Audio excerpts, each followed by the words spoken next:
Pak. Baik Pak, sebelumnya perkenalkan nama saya Muhammad Azandin, saya menjaga di klinik Kadar ini Pak ya. Baik Pak, sebelumnya izin untuk menanyakan identitas Bapak terlebih dahulu ya Pak. Izin sambil mencatat Pak ya, dengan Bapak siapa? Bapak Asep, Asep. Untuk usianya Pak? 40 tahun. 40 tahun, jenis kelamin laki-laki Pak ya. Apakah Bapak ada riwayat alergi obat sebelumnya? Tidak ada. Tidak ada Pak ya. Baik Pak, di sini nanti kan akan dilakukan itu penyuntikan atau memasukkan obat secara intramuskular dan subkutan Pak ya, dimana nanti dilakukan penyuntikannya itu agak kurang nyaman, tapi saya akan meminimalisir senyaman mungkin. Apakah Bapak bersedia Pak? Bersedia. Baik Pak. Baik, selanjutnya ada untuk persiapan obat. Yang pertama kita meninjau dari rekam medis untuk mengidentifikasi obat terlebih dahulu. Kita lihat dari nama, usia, jenis kelamin, lalu untuk riwayat alergi ada atau tidak. Lalu untuk selanjutnya cek daftar obatnya, di mana di sini untuk daftar obatnya ada jenis vial dan ampul. Lalu kita tinjau informasi mengenai obat tersebut. Kita lihat tanggal kadaluarsa dari obat tersebut. Lalu kita mengukur berat badan pasien. Setelah itu kita siapkan alat dan bahan terlebih dahulu. Yang pertama ada bak instrumen, lalu ada safety box untuk membuang spuit, lalu bahan habis pakainya ada alcohol swab, lalu ada hand glove, kasa steril, terus habis itu plaster. Setelah itu ada speed. Lalu selanjutnya kita mencucikan terlebih dahulu dengan langkah 6 WHO. Setelah itu kita menggunakan hand glove.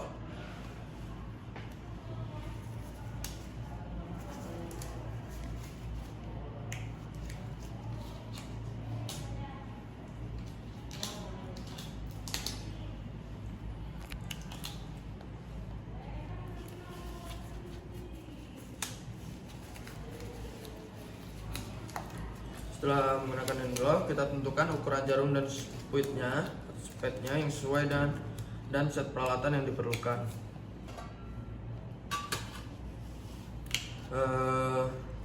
Kita buka terlebih dahulu untuk spetnya.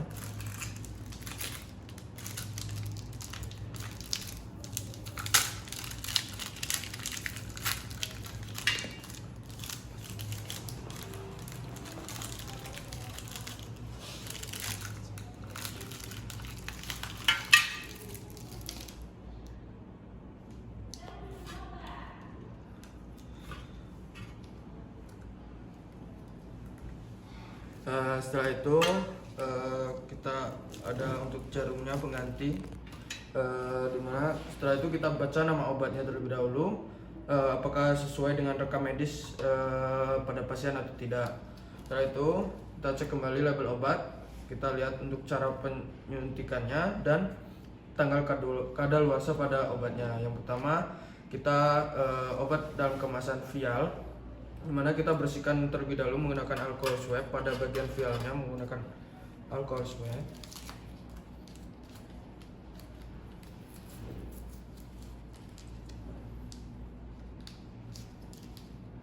Bersihkan bagian atasnya. Setelah itu siapkan jarum dan spetnya. Itu kita masukkan jarum ke vial melalui penutup vial. Kita ambil vial menggunakan tangan yang tidak dominan. Kita masukkan jarum ke vial.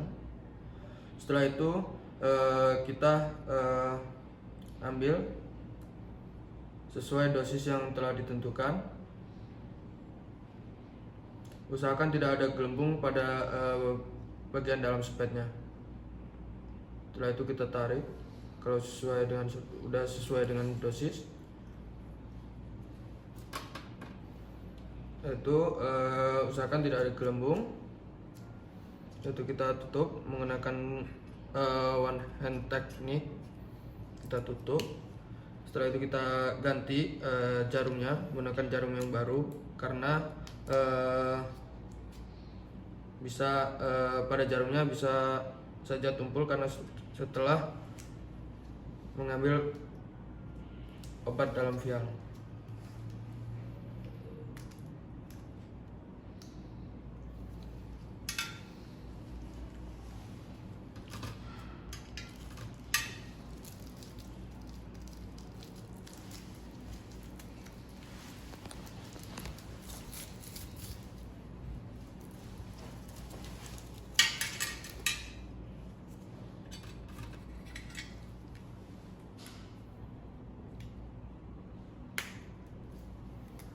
Setelah itu kita ambil obat dalam kemasan ampul. Yang pertama, pastikan obat berada di bagian bawah leher. Kita siapkan ampulnya terlebih dahulu. Lalu kita bersihkan leher ampul menggunakan alkohol swab. Setelah itu kita patahkan. Jika takut pecah, kita bungkus menggunakan alkohol swab. Lalu kita patahkan. Setelah itu kita ambil obat dalam kemasan ampul. Kita ambil sesuai dosis. Usahakan tidak ada udara dalam spet. Lalu kita tutup menggunakan one hand teknik. Setelah itu kita ganti dengan jarum yang baru. Setelah itu periksa kembali vial atau ampul untuk mengecek label ketiga kalinya dan hitung kembali dosisnya. Setelah itu kita tempatkan spet jarum dan alkohol swab pada bak instrumen. Lalu dan tempatkan kartu identitas pasien dengan obat-obatannya. Setelah itu kita dekat ke pasien. Setelah itu kita lakukan untuk penyuntikan pada bagian yang subkutan, dimana kita untuk bagian subkutan ini kita bisa dilakukan pada bagian abdomen, bagian lateral dari lengan atas atau paha.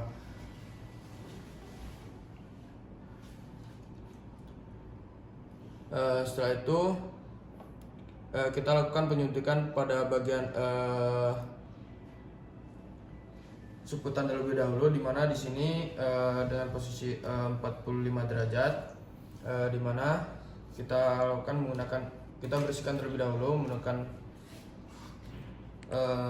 alkohol swab.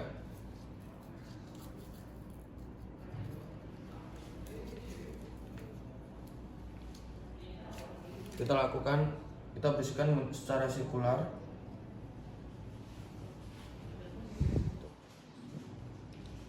Setelah itu kita buka spetnya. Setelah itu kita masukkan jarum ke area subkutan dengan sudut 45 derajat, di mana dengan bevel menghadap ke atas sambil membentuk bantalan jaringan subkutan dengan cara mencubit jaringan dengan lembut. Kita punten Pak ya. Kita masukkan secara perlahan.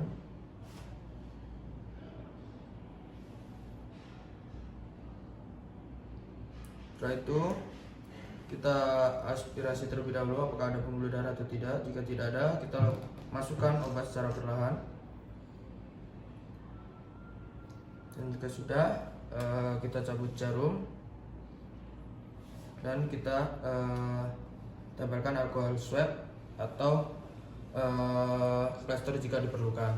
Setelah itu kita buang ke safety box. Jika tidak ada safety box, kita lakukan recapping menggunakan one hand teknik. Setelah itu kita lakukan pada penyuntikan intramuskular, di mana di sini pada intramuskular pada bagian bokong, di sini pada intramuskular itu dibagi 4 kuadran, di mana nanti kita secara penyuntikannya itu dengan 90 derajat. Kita bersihkan dulu pada bagian yang akan disuntikan menggunakan alkohol swab.